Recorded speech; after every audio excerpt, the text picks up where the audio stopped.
जो भी कालाबाजारी करने वाले लोग हैं और सचेत हो जाएं, मेरी चेतावनी है, कदापि हम नहीं बख्शेंगे। जो कालाबाजारी करने वाले लोग हैं उनको किसी भी तरह से नहीं बख्शा जाएगा। जितनी अधिक से अधिक कार्रवाई करनी होगी हम करेंगे। किसान हमारे लिए केवल लाभार्थी नहीं है, हमारे अन्नदाता हैं, जो भगवान के अक्षर उनकी मेहनत, उनका मेहनत जो है उसका शोषण न हो, हम किसी तरह से बर्दाश्त नहीं करेंगे, हमारा विभाग नहीं करेगा। और नंबर भी जारी कर दिया है, जिस किसी को भी शिकायत करनी है आसानी से वहां शिकायत करिएगा। किसानों के लिए बड़ी खुशखबरी। मंत्री रामकृपाल यादव ने ऐलान कर दिया है कि अब खाद तस्कर यानी खाद चोर बख्शे नहीं जाएंगे। नमस्कार, हेडलाइंस मिरर देख रहे हैं आप और मैं हूं आपके साथ मयंक पांडे। देखिए, आज मंत्री रामकृपाल यादव ने खुले तौर पर चैलेंज कर दिया है, कोई भी खाद तस्कर हो जो हमारे बिहार का उर्वरक खाद जो है वो तस्करी करके दूसरी जगहों पर चोरी से बेचा करता है, जो किसानों को मिलना चाहिए वो बिचौलिए उठा लेते हैं और तमाम जो अलग अलग लोग हैं वो किसानों के खाद का फायदा उठाते हैं, तो उन सबको बख्शा नहीं जाएगा। तमाम कई चीजों पर बातचीत करते हुए नजर आ रहे हैं मंत्री रामकृपाल यादव। देखिए क्या कुछ कहते हुए नजर आ रहे हैं।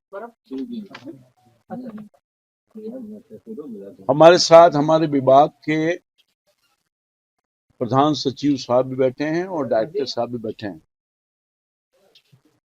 हमारा विभाग,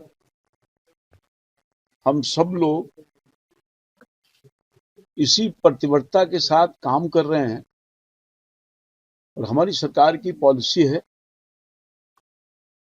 माननीय मुख्यमंत्री के नेतृत्व वाली जो सरकार है, हम लोगों के मार्गदर्शन में काम कर रहे हैं कि हम किसी भी कीमत पर किसानों को मुसीबत नहीं आने देंगे, किसी तरह का। हमारा प्रदेश और हम सब लोग लगभग किसान और किसानी पर भी निर्भरता रखते हैं। हमारा जो जीविका उपार्जन हो रहा है, हम जो जीविका कर रहे हैं या आधारित हैं, वो किसान खेती पर। इसलिए हमारा उनकी परेशानी को न हो इसके लिए पूरा ख्याल रख रहे हैं। और हमारे विभाग का जो जिम्मेवारी है खास तौर पर वह है बीज और खाद। अभी हमारे डायरेक्टर साहब ने विस्तार से चर्चा किया कि विगत दिनों में हमारे पास खाद की कोई कमी नहीं है, हमारा पूरा स्टॉक है। स्टॉक की जानकारी आपको उन्होंने बताया कि कितना यूरिया है, कितना डीएपी है, कितना एनपीके है, कितना एमओपी है, कितना एसएसपी है। ये सारी चीज जो स्टॉक के बारे में जानकारी आपको दी कि कहीं कोई कमी नहीं है हमारे पास। बावजूद इसके आप सब लोगों के माध्यम से या आम जन के माध्यम से सूचना मिली कि कहीं न कहीं गड़बड़ी हो रही है। सबसे पहली सूचना मेरे पास आई जब मैं प्रभार ग्रहण किया, तो देखा कि कोई वीडियो चल रहा है कि वो स्मगलिंग हो रहा है। हमारा सामान, हमारी जो खाद है वो जा रहा है नेपाल में। हम लोगों ने, हमारे विभाग ने बहुत इसको सीरियसली लिया, छानबीन किया। तो मुजफ्फरपुर से वो कुछ हो रहा था गड़बड़ी और उधर जा रहा था नेपाल की तरफ, तुरंत कार्रवाई, एफआईआर किया हम लोगों ने और सख्ती किया। जैसा कि हमारे डायरेक्टर साहब ने कहा, हम पूरा निगरानी रखे हुए हैं। हम उड़नदस्ता बनाए हैं, उड़नदस्ता मुख्यालय से भी और उड़नदस्ता जिला से भी। और हमने जिम्मेदारी फिक्स की है अपने अधिकारियों का कि उसके बावजूद भी कहीं शिकायत मिलती है, आपकी जिम्मेदारी है। और हम लोगों ने कहा है कि जो हमारे अधिकारी जिम्मेवार हैं, उनके रहते रहते इस तरह की शिकायत मिलती है तो कार्रवाई उनके खिलाफ भी होगी। इतना सख्ती के साथ हमारा विभाग, हमारे अधिकारीगण, हमारे कर्मचारी सब लोग लगे हैं एकजुटता के साथ कि हम किसान को बीज और खाद सही समय पर, सही मूल्य पर देंगे। तो हम अपील करना चाहते हैं आपके माध्यम से अपने किसानों को कि हम किसानों के लिए पूरी तत्परता के साथ संवेदनशील भी हैं और हमारे जो अन्नदाता किसान हैं उनको किसी तरह की तकलीफ न हो उसके लिए हम लोग सब काम करने का काम कर रहे हैं। और हमारे राज्य और हमारा केंद्र, माननीय मोदी जी, माननीय नीतीश कुमार जी संयुक्त रूप से किसानों के हित में उनके साथ खड़े हैं। राज्य के किसी भी जिले में, जैसा कि मैंने कहा, उर्वरक की कोई कमी नहीं है, पर्याप्त स्टॉक है, उपलब्ध है, और हम नियमित रूप से आपूर्ति जारी रखने का काम किया है। किसान किसी तरह से कोई घबराहट करने की जरूरत नहीं है। अफवाहों पर ध्यान न दें कि यहाँ कुछ हो गया, वहां कुछ होगा। जब तक सच्चाई सामने ना आवे, उनके अफवाहों में न जाएं। अपील करते हैं किसान बिल्कुल नहीं घबराएं, हम सब लोग उन पर ध्यान रखे हुए हैं। सरकार हर तरह से उचित मूल्य पर उर्वरक मिले, उसके लिए लगातार प्रयास करी है। किसान हमारे लिए केवल लाभार्थी नहीं है, हमारे अन्नदाता हैं, जो भगवान के एक स्वरूप। उनकी मेहनत, उनका मेहनत जो है उसका शोषण न हो, हम किसी तरह से बर्दाश्त नहीं करेंगे, हमारा विभाग नहीं करेगा। और शिकायत के दरवाजे हमेशा खुले हैं, ओपन। हम लोगों ने वो तो सांग खोला है, शिकायत को सांग, और नंबर भी जारी कर दिया है।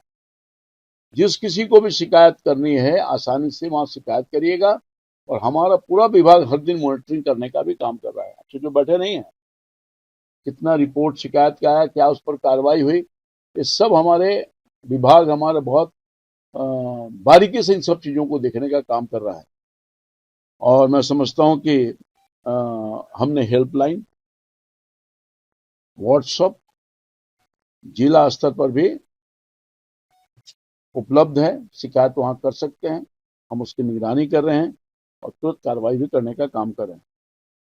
और हम कहना चाहते हैं पुनः, जो भी कालाबाजारी करने वाले लोग हैं वो सचेत हो जाएं। मेरी चेतावनी है, कदापि हम नहीं बख्शेंगे। जो कालाबाजारी करने वाले लोग हैं उनको किसी भी तरह से नहीं बख्शा जाएगा। जितनी अधिक से अधिक कार्रवाई करनी होगी हम करेंगे, मगर हमको कालाबाजारी नहीं होने देंगे, किसी भी कीमत पर नहीं होने देंगे। और मैं समझता हूं कि आज के दिन में, जैसा कि मुझे रिपोर्ट है, उर्वरक की कालाबाजारी, जमाखोरी, अधिक मूल्य पर जीरो टॉलरेंस की नीति हमने जारी कर रखा। चाहे दोषी डीलर हो या कंपनी का प्रतिनिधि हो या कोई पदाधिकारी हो, किसी को नहीं बख्शा जाएगा। फिर हम दोहरा रहे हैं, राज्य भर में लगातार छापेमारी चल रही है, बड़ी संख्या में। जैसा कि हमारे अधिकारी ने आपको कहा, डायरेक्टर साहब ने, कि हम लाइसेंस रद्द किए हैं, हमने प्राथमिकी दर्ज की है, और ये आगे भी कार्रवाई हम लगातार करते रहेंगे, हमारी जिम्मेवारी है। और ये जो जानकारी मैं भी देना चाहता हूं कि जो आर्टिफिशियल क्राइसिस है करने की लोग कोशिश कर रहे हैं, नकली संकट जिसको बोल सकते हैं हिंदी में, तो किसानों को गुमराह करने वालों पर भी कड़ी नजर है। ऐसे तत्व सीधे किसानों के और सरकार के दोनों के दुश्मन है, हम दुश्मन मानते हैं इनको। सुरक्षा बलों और जिला प्रशासन के साथ हमारा कोऑर्डिनेशन हो रहा है, हम कार्रवाई लगातार कर रहे हैं, और उनके साथ हमारा लगातार चर्चा भी हो रहा है। जिन क्षेत्र में पदाधिकारी को हमने चेतावनी दी है कि अनियमितता पाया जाएगा, उनकी जवाबदेही तय होगी और वो भी बख्शे नहीं जाएंगे। कागज और जमीन दोनों पर उर्वरक उपलब्धता की नियमित जांच हो रही है। जिला और प्रखंड स्तर पर भी निगरानी समितियां हमारी गठित है, पूरी सक्रियता के साथ काम करे, स्पष्ट निर्देश भी है विभाग का। सरकार किसानों को तकलीफ को राजनीति का विषय नहीं बनाना चाहती है, जिम्मेदार विषय को मानती है। उसके खिलाफ हम कार्रवाई करेंगे। जो किसान के हक पर डांका डालेगा उस पर कानून का डंडा चलेगा। हम बिल्कुल पारदर्शी व्यवस्था रखा है, सख्त कार्रवाई और संवेदनशील शासन, यही बिहार सरकार की पहचान है। नीतीश कुमार जी का नारा है, किसानों के भरोसे से ही बिहार की कृषि मजबूत होगी, और सरकार इस भरोसे के किसी भी कीमत पर टूटने नहीं देगी। तो मैं समझता हूं कि आज आप सब लोगों को इसीलिए बुलाया कि हम किसानों को स्पष्ट संदेश देना चाहते हैं और कि आप बिल्कुल चिंता न करिए, हम सब लोग चिंतित हैं आपके लिए, मेरा पूरा विभाग। और मुझे पूरा भरोसा है कि जैसा कि मैंने अपील किया है किसानों से, वो करेंगे और तुरंत गति से कार्रवाई हो भी रही है, फिर करने का काम करेंगे। बहुत धन्यवाद। तो आपने देखा किस प्रकार से मंत्री रामकृपाल यादव है साफ तौर पर गरजते हुए ये कह रहे हैं, चेतावनी दे रहे हैं कि कोई भी खाद्य तस्कर हो उसको बख्शा नहीं जाएगा। कई लोगों के लाइसेंस रद्द कर दिए गए हैं जो तस्करी में शामिल थे। जो भी इसमें संलिप्त पाए जा रहे हैं सब पर एफआईआर किया जाएगा, सब पर कार्रवाई की जाएगी। मंत्री रामकृपाल यादव पीछे हटने वाले नहीं है। बहरहाल इस पूरे मामले में आपकी क्या राय है, आप क्या सोचते हैं, हमारे साथ जरूर साझा करें और तब तक के लिए बने रहे हमारे साथ और देखते रहे हेडलाइंस मिरर। धन्यवाद।